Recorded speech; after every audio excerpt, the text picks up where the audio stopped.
Hello friends, मेरा नाम शिखा कुमारी है और आज मैं आप सबके लिए समकालीन विश्व राजनीति से जुड़ा एक विषय लेकर आई हूँ। तो आज का हमारा विषय है दोस्तों शीत युद्ध के कारण। जी हाँ, हम आज उन सभी कारणों के बारे में जानेंगे, उन सभी कारणों के बारे में पढ़ेंगे जिसने शीत युद्ध का माहौल तैयार किया या कहें शीत युद्ध को गति प्रदान की।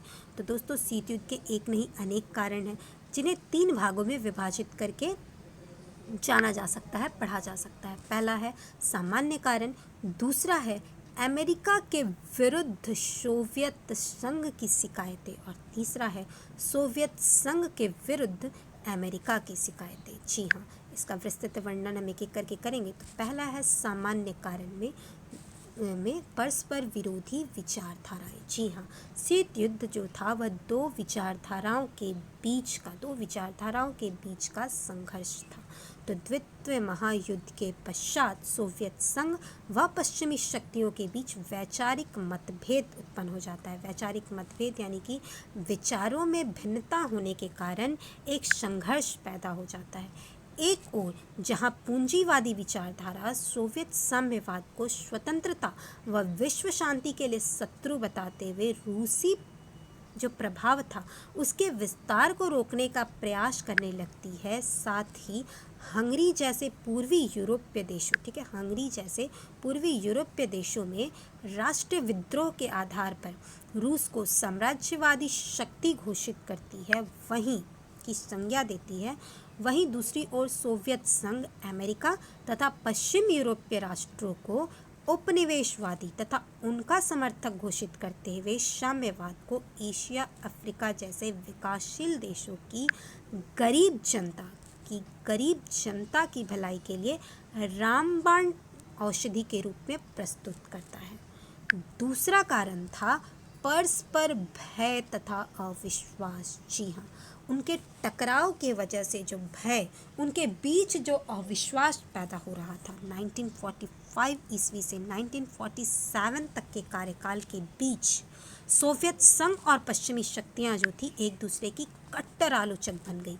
अनेक विषयों को लेकर वैचारिक मतभेद उत्पन्न हो गए, जिसके वजह से उनमें अविश्वास का भाव आ गया, भय पैदा हो गया उनके बीच और परिणाम स्वरूप एक बार फिर से साम्यवादी ताकतों व संकट को लेकर के पश्चिम शक्तियां सशक्त होने लगी, मतलब कि सशंकित होने लगी, उनको शंका होने लगा। जैसा कि विश्व राजनीति ने सोवियत संघ की बढ़ती शक्ति को देखा था और उससे यह बात प्रकट हो चुका था कि पूंजीवाद के विरुद्ध लड़ने के लिए सोवियत ताकतें जो है कि वह निश्चय कर चुकी थी। इस बात को यानी कि शीत युद्ध के माहौल को और भड़का रही थी। तीसरा वजह था विस्तारवाद का बढ़ता डर। जी हाँ, अपने क्षेत्र को विस्तार करने का, बढ़ाने का जो इच्छा था उन दोनों के महाशक्तियों के मन में, वह भी शीत युद्ध के माहौल को और भयावह बना देती है। विजित जर्मनी तथा इटली पर आधिपत्य को लेकर, अधिकार को लेकर अमेरिका और सोवियत संघ में खींचातानी आरंभ हो जाती है। एक ओर जहां अमेरिका और उसके साथी दोस्त उन्हीं तत्वों को समर्थन देने लगते हैं, उन्हीं तत्वों को सपोर्ट करने लगते हैं जिनके खिलाफ उन्होंने द्वितीय विश्व युद्ध लड़ा था, वहीं दूसरी ओर सोवियत संघ साम्यवादी आंदोलनों को प्रोत्साहन देने लगती है। विजित देशों में उनका ये जो राष्ट्र हित था, भिन्न भिन्न राष्ट्र हित, वह क्या करता है, अहम भूमिका निभाता है शीत युद्ध को बढ़ाने में। पश्चिम में जो इस तरह की विचारधाराएं थी सोवियत संघ के विरुद्ध, वह और बढ़ जाती है जब सोवियत संघ पूर्वी यूरोप में अपना प्रभाव फैलाना शुरू कर देता है। साथ ही यूनान, टर्की पर अपनी शक्ति के पक्ष में दबाव डालने लगता है। जी हाँ, विदेश मंत्रियों का जो सम्मेलन था, लंदन सम्मेलन, वहाँ पर इस बात का जो विरोध होता है वह इस विचारधारा को और हवा दे देता है कि सोवियत संघ की शक्तियाँ जो कि लगातार विस्तार कर रही थी, वह स्वतंत्र विश्व के लिए खतरा साबित हो सकती है और शीत युद्ध और जोरों शोरों से बढ़ रहा था, शीत युद्ध का कारण बन रहा था ये सभी वजह। चौथी कारण है राष्ट्र हितों का अंतर। जी हाँ, हम क्या देख रहे हैं कि द्वितीय विश्व युद्ध यानी सेकेंड वर्ल्ड वॉर के बाद, ठीक है, संयुक्त राज्य अमेरिका और सोवियत संघ एक महाशक्ति, ठीक है, वर्ल्ड पावर बन करके उभरी है, पावरफुल कंट्रीज़ के रूप में उभरी है। और उनके राष्ट्र हितों में क्या है, भिन्नता है, एक जैसा नहीं सोचते हैं वो, उनके विचारधाराओं में अंतर है। और अब क्या होता है कि अमेरिका चाहती है कि साम्यवादी विचारधारा लुप्त हो जाए, ठीक है, खत्म हो जाए। वहीं पूंजीवादी यह स्वप्न पाल रहे हैं, ठीक है, विचारधारा यह चाह रही है कि, माफ़ी चाहूँगी, वहीं सोवियत संघ यह स्वप्न पाल रहा था कि विश्व से पूंजीवादी विचारधारा का अंत हो जाए, वह समाप्त हो जाए। तो हम क्या देख रहे हैं कि दोनों राष्ट्र यानी कि अमेरिका और सोवियत संघ एक दूसरे की विचारधारा को समाप्त करने की महत्वाकांक्षा पाल रही थी। जिस प्रकार अमेरिका पूंजीवाद का समर्थन करते हुए उसको बढ़ाना चाहता था, प्रचार प्रसार से उसको चारों तरफ मतलब अपने विचारधारा का प्रभाव चाहता था, उसी तरह साम्यवादी जो देश थे उसका नेतृत्व करते हुए साम्यवादी प्रभाव से पूरे विश्व को सोवियत संघ क्या करता था, रंग देना चाहता था, ठीक है। अंत में यह होता है कि दोनों शक्तियों के जो ये राष्ट्र हित थे कि अपने विचारधारा से देश को रंगने का स्वप्न, ये जो उनकी महत्वाकांक्षा थी, इसकी वजह से जो टकराव उत्पन्न हो रहा था वह शीत युद्ध का सूत्रपात करते हैं। अब हम देखेंगे दूसरे कारण के बारे में। जी हाँ दोस्तों, सामान्य कारण के बारे में अब हम उन वजहों को देखेंगे, उन कारणों के बारे में पढ़ेंगे जो कि मतलब एक दूसरे के प्रति शिकायत थे उनकी। अमेरिका के मन में बातें थी, कुछ शिकायत थी सोवियत संघ के लिए और सोवियत संघ के मन में कुछ शिकायत थी अमेरिका के लिए। तो सबसे पहले हम जानेंगे अमेरिका के विरुद्ध सोवियत संघ की शिकायतें। जी हाँ, तो पहली शिकायत थी युद्ध के दौरान पश्चिम द्वारा द्वितीय मोर्चा खोले जाने में देरी। जी हाँ, तो द्वितीय मोर्चा क्या है अभी समझ आ जाएगा आपको। द्वितीय महायुद्ध के दौरान जब अमेरिका और रूस धुरी राष्ट्रों से लड़ रहे थे, उनके बीच दूसरा मोर्चा खोले जाने को लेकर के मतभेद उत्पन्न हो गया, ठीक है। क्यों हो गया? तो हुआ यूँ कि हिटलर जो था, हिटलर के नेतृत्व में जर्मनी सेना सोवियत संघ पर आक्रमण कर देती है, सोवियत संघ पर में घुस जाती है। तब होता यूँ है कि स्टालिन अपने मित्र राष्ट्र से, अमेरिका से, ब्रिटेन से अनुरोध करते हैं कि वे पश्चिमी यूरोप में एक दूसरा मोर्चा खोल दे, ठीक है। इससे क्या होगा, दूसरा मोर्चा दोस्तों समझ आ रहा है ना, कि वो उधर से उस पर हमला कर दे। क्यों? ताकि सोवियत संघ पे जो हमला हो रहा है उसमें कमी आ जाए, ठीक है। लेकिन कूटनीति के कारण, ठीक है, राजनीति के कारण पश्चिमी देश पूरे होशो हवास में जानबूझ करके देरी, जो ये दूसरा मोर्चा खोलने का अनुरोध आता है सोवियत संघ का, उसमें देरी कर देते हैं, जिसकी वजह से सोवियत संघ को जनधन की क्षति, बहुत भारी क्षति उठानी पड़ जाती है, ठीक है। बैली इस बारे में लिखते हैं, टिप्पणी करते हैं कि दूसरा मोर्चा खोलने में पश्चिम राष्ट्रों की देरी भरी जो नीति थी, उसके कारण सोवियत संघ में यह संदेह जड़ पकड़ गया कि पश्चिम राष्ट्र, जो कि युद्धोत्तर काल में एक शक्तिशाली सोवियत संघ की संभावनाओं से भयभीत हैं, वो कहते हैं कि जो पश्चिमी राष्ट्र थी, वह जो क्या करते हैं कि जानबूझ करके देरी करते हैं। क्यों देरी करते हैं? क्योंकि उन्हें भय था कि जो सोवियत संघ है वह युद्ध काल में अधिक शक्तिशाली बन करके उभरेगा। तो वो क्या करते हैं, जानबूझ करके देरी भरी नीति को अपनाते हैं और दूसरा मोर्चा खोलने में देरी करते हैं। इस वजह से जो सोवियत संघ है उसके मन में एक बात बैठ जाती है कि अमेरिका युद्ध के अखाड़े में कूदने से पहले ही रूस को पूर्णतया आहत और शक्तिहीन देखना चाहता है। जी हाँ, दूसरी शिकायत थी कि अमेरिका द्वारा परमाणु बम का रहस्य गुप्त रखना। जी, होता यूँ है कि द्वितीय विश्व युद्ध के दौरान, या कहें कि विश्व युद्ध में, अमेरिका जापान के 2 प्रमुख शहरों, कौन कौन सी, हिरोशिमा और नागासाकी पर परमाणु बम का प्रयोग करता है। सोवियत संघ के लिए यह आश्चर्यचकित होने वाली विषय थी। क्यों? क्योंकि उसे इसकी जानकारी नहीं थी, मित्र होने के बावजूद। वहीं वह पाता है कि ब्रिटेन और कनाडा को इसकी जानकारी थी और वह इस घटना को विश्वासघात मानता है, और इस वजह से दोनों की मित्रता के जगह अविश्वास पैदा हो जाता है और शीत युद्ध का मार्ग प्रशस्त हो जाता है। तीसरी शिकायत थी सोवियत संघ की लैंड लीज सहायता बंद करना। जी हाँ, लैंड लीज सहायता एक आर्थिक सहायता थी जो सोवियत संघ को क्षतिपूर्ति के रूप में दी जा रही थी। तो सोवियत संघ को जो क्षतिपूर्ति के लिए जो मतलब दी जा रही थी आर्थिक सहायता, वह पहले से ही नाराज़ था क्योंकि वह उससे संतुष्ट नहीं था। उससे जो सहायता प्रदान हो रही थी आर्थिक, वह उससे संतुष्ट नहीं था क्योंकि वह उसे काफ़ी नहीं मानता था भरपाई के लिए। जो क्षति हुई थी उसकी भरपाई के लिए वह उसे काफ़ी नहीं मानता था। उसमें से भी जले पर नमक छिड़कने वाला कार्य तब हो जाता है जब इस सहायता को भी युद्धोपरांत यानी युद्ध के बाद अमेरिका के राष्ट्रपति ट्रूमैन ने क्या करता है कि बंद कर देता है, तब वह और भड़क उठता है और इस घटना के कारण भी शीत युद्ध को अधिक तीव्रता प्राप्त हो जाती है। अब हम देखते हैं चौथे शिकायत के बारे में। तो पोलैंड एवं बाल्टिक देशों में रूस विरोधी अमेरिकी कदम। जी हाँ, रूस का मानना था कि जब वह अपने भूतपूर्व भूमि पोलैंड और बाल्टिक पर अधिकार प्राप्त करेगा तो अमेरिका को चाहिए था, अमेरिका उसको सपोर्ट करेगा, लेकिन स्थिति उससे परिवर्तित दिखाई देती है। होता यूँ है कि अमेरिका इसके विपरीत ब्रिटेन के साथ मिलकर के पोलैंड की जो लंदन स्थित रूस विरोधी निर्वासित सरकार थी, कैसी रूस विरोधी निर्वासित सरकार, उसको मान्यता प्रदान कर देती है। तो इस बात को लेकर के भी दोनों राष्ट्रों में मनमुटाव हो जाता है।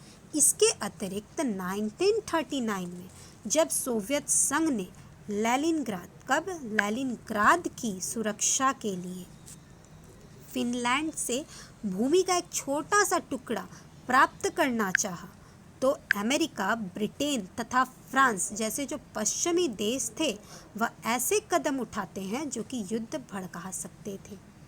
जितने दिन युद्ध चलता है, अमेरिका ने जो है कि बाल्टिक के देशों लात्विया, लिथुनिया, एस्थोनिया और वॉशिंगटन के में स्थित जो दूत थे उनको उनकी मान्यता को क्या करती है, बनाए रखती है। तो ये सभी कारण जो थे कि युद्ध को और बढ़ा देते हैं। उसकी पांचवी शिकायत थी सोवियत विरोधी प्रचार अभियान। जी हाँ, प्रचार अभियान। सोवियत संघ जो है इस कारण भी बहुत असंतुष्ट था क्योंकि युद्ध काल में ब्रिटिश सरकार जो है अपनी सेनाओं में निरंतर यानी लगातार सोवियत विरोधी साहित्यों का प्रचार करती है। ठीक है। दूसरी ओर पश्चिमी प्रेस जो है कि खुलेआम साम्यवादी देश के प्रति घृणित प्रचार प्रसार कर रही थी, संलग्न थी उसमें। साथ ही साथ साम्यवादी विचारधारा के जो भी खतरे थे उसको बढ़ा चढ़ा करके नमक मिर्च लगा करके किसी बात को पेश करना, सुना है ना दोस्तों, बस वही हो रहा था। तो इस बात से भी सोवियत संघ को काफ़ी आघात पहुंचता है, वो नाराज़ हो जाती है और शीत युद्ध को तीव्रता मिलती है। अब ऐसा नहीं है कि खलनायक के रूप में सिर्फ सोवियत संघ ही शीत युद्ध को बढ़ावा देता है, मतलब अमेरिका ही शीत युद्ध को बढ़ावा देता है। कुछ शिकायतें जो है कि अमेरिका को भी सोवियत संघ से थी। अब हम उन शिकायतों के बारे में जानते हैं। तो पश्चिम यानी कि अमेरिका की पूर्व यानी सोवियत संघ के विरुद्ध शिकायतें, तो वह क्या थी? तो पहली शिकायत थी अमेरिका की सोवियत संघ यानी रूस द्वारा याल्टा समझौता की अवहेलना। जी हाँ, होता यूँ है कि फरवरी 1945 में रूजवेल्ट, चर्चिल और स्टालिन सोवियत संघ के, रूजवेल्ट अमेरिका के राष्ट्रपति और चर्चिल ब्रिटेन के। ठीक है, ये एक कुछ समझौता करते हैं। ठीक है, लेकिन क्या करता है सोवियत संघ जो था वह अमेरिका के रूस के विरुद्ध जो है शिकायत यह भी था कि याल्टा जो समझौता होता है, याल्टा समझौता उसका पूर्ण रूप से उल्लंघन करता है। ठीक है, साथ ही वह अपने ऐसे कार्य करता है जिससे यह सिद्ध होता है कि वह जो समझौता रहता है वह उसके लिए सिर्फ एक रद्दी का ढेर रहता है और कुछ भी नहीं। बहुत से कदम थे, एक कदम के बारे में मैं आपको बताती हूँ। जैसे कि जर्मनी क्या करता है, सोवियत संघ क्या करता है, जर्मनी द्वारा आत्मसमर्पण करने से पूर्व ही रूसी फौजों ने यूनान के उत्तर में अधिकार पूर्वी और दक्षिण पूर्वी यूरोप पर अपना नियंत्रण स्थापित कर लेता है। जर्मनी द्वारा आत्मसमर्पण किए जाने से पूर्व ही रूसी फौज क्या करते हैं, यूनान के उत्तर में अधिकांश पूर्वी और दक्षिण पूर्वी यूरोप पर अपना नियंत्रण स्थापित कर लेते हैं और साथ ही साथ जनता पर अपनी साम्यवादी सरकार जो है कि थोप देते हैं। कुछ ही वर्षों में यूनान और बाल्टिक सागर के बीच जो सुदृढ़ समिक्त तानाशाह राज्य की स्थापना भी कर दी जाती है। दूसरा शिकायत था अमेरिका का बार्लिन की नाकेबंदी। जी हाँ, जून 1948 में, कब, जून 1948 में, ये क्वेश्चंस जो है कि कॉम्पिटिटिव एग्जाम्स के लिए भी काफ़ी इम्पॉर्टेंट है।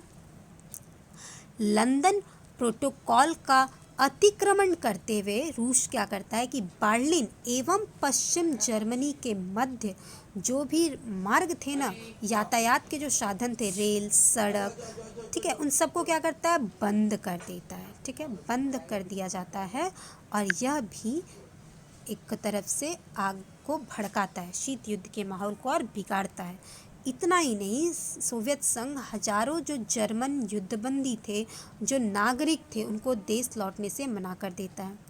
तो इस बारे में पीटर लायन टिप्पणी करते हैं कि यद्यपि रूस की बार्लिन नाकेबंदी असफल सिद्ध हुई, मतलब कि वह सक्सेस नहीं हुआ और 1949 में इस नाकेबंदी को समाप्त करना पड़ा। ठीक है, समाप्त कर दिया गया, परंतु यह कैसे युद्ध को और भड़का देती है, शीत युद्ध को, कि इसका परिणाम एक्चुअली ऐसा निकलता है। इसका परिणाम क्या होता है कि अमेरिका बहुत से सैनिक संगठन, तरह तरह के सैनिक संगठनों को की स्थापना करने लगता है। ठीक है, जो कि शीत युद्ध को उग्रता प्रदान करती है।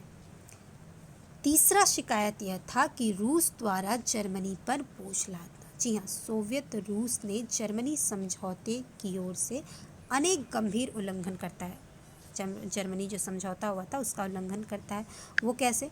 तो रूस क्या करता है कि जो अधीनस्थ जर्मनी थी उसके क्षेत्र में हज़ारों लोगों को कैद करके रूस भेज देता है। ठीक है, बंदी शिविरों में डाल देता है। पूर्व जर्मनी का जो जनता था उसको और पश्चिम जर्मनी, पूर्व जर्मनी और पश्चिम जर्मनी की जनता को एकदम अलग कर देता है एक दूसरे से।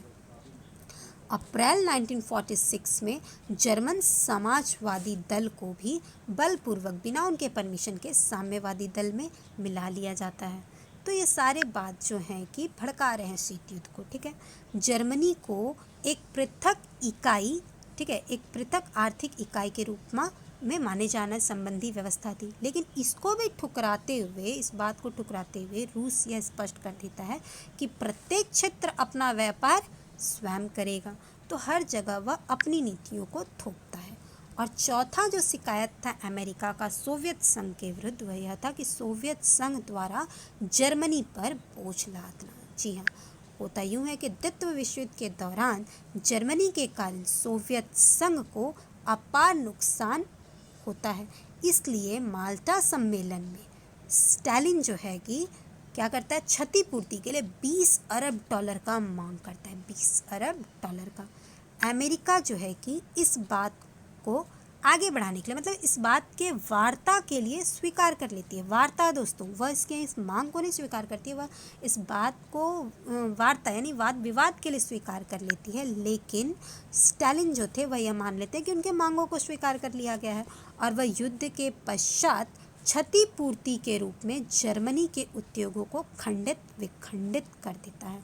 मूल्यवान मशीनों का जो है कि रूस में स्थानांतरण कराना शुरू कर देते हैं। इससे क्या होता है कि रूस में जो है कि जो आर्थिक व्यवस्था ऑलरेडी, रूस के इस कार्य के कारण जर्मन की जो आर्थिक व्यवस्था खराब थी, दयनीय थी, उस पर और बोझ पड़ जाता है। और ब्रिटेन और अमेरिका जो कि इस कार्रवाई से काफ़ी मतलब दुख पहुंचता है, वो इसका विरोध करती है और इसके परिणाम स्वरूप ब्रिटेन, अमेरिका, इनको क्या करना पड़ता है, मजबूरन जर्मनी को भारी धनराशि प्रदान करनी पड़ती है। तो वह जैसे कि आग में घी डालने का काम किया सोवियत संघ ने, वह और भी नाराज़ हो जाते हैं। ठीक है, इस मामले से क्या होता है, शीत युद्ध और भड़क जाता है। साथ ही उसका जो पांचवा शिकायत था दोस्तों, वह यह था कि सोवियत संघ द्वारा वीटो का बार बार प्रयोग। जी हाँ, तो तो संयुक्त राष्ट्र संघ यानी कि यूनाइटेड नेशन ऑर्गेनाइजेशन में जो है कि उस समय अमेरिका और रूस के बीच का जो टकराव उत्पन्न होता है वह भी शीत युद्ध को बढ़ावा देने में कारगर सिद्ध होता है। जी हाँ, जब पश्चिमी देश जो कि संयुक्त राष्ट्र अमेरिका पर अपना वर्चस्व जमाने लगते हैं, सोवियत संघ यह देखता है कि उनका वर्चस्व हो रहा है यूनाइटेड नेशन ऑर्गेनाइजेशन पर, तो वह क्या करता है, अपने जो उसका जो अधिकार रहता है वीटो का अनियंत्रण प्रयोग प्रारंभ कर देता है।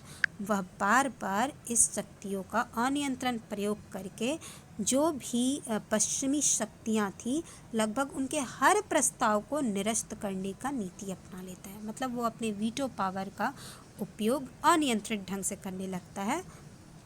उस बात से भी अमेरिका और पश्चिम देश काफ़ी नाराज़ होते हैं।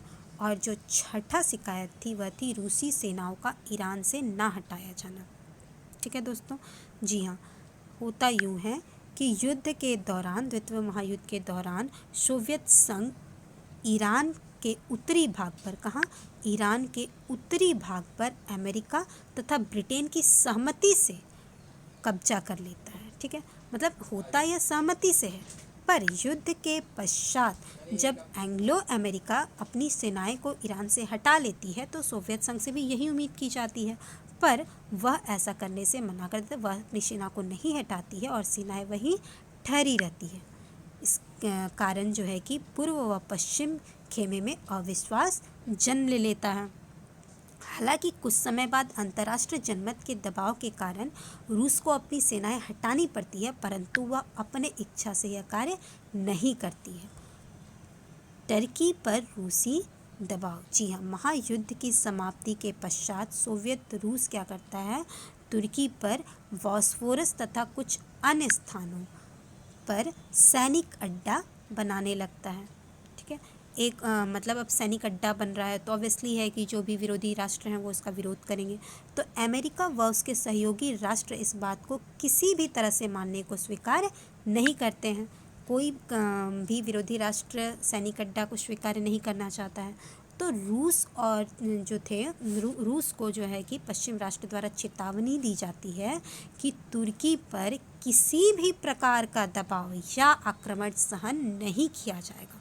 और यह जो घटना है वह युद्ध को और उग्रता प्रदान कर देती है। तो ये सभी जो कारण हैं, सामान्य कारण, और दोनों महाशक्तियों के बीच एक दूसरे के बीच जो शिकायत है वह सभी मिलकर के शीत युद्ध का माहौल तैयार करती है और शीत युद्ध के माहौल को दिन प्रतिदिन और तीव्रता प्रदान किए जाती है। तो ये सभी कारण थे शीत युद्ध के होने के दोस्तों। और नेक्स्ट वीडियो में मैं फिर से किसी टॉपिक के साथ आपको मिलूँगी। आपसे निवेदन है, प्लीज़ मेरे इस वीडियो को लाइक करें, शेयर करें और सब्सक्राइब करें ताकि आने वाले सभी वीडियोस आपको तुरंत प्राप्त हो जाएं। नमस्कार, घर पर रहें, सुरक्षित रहें।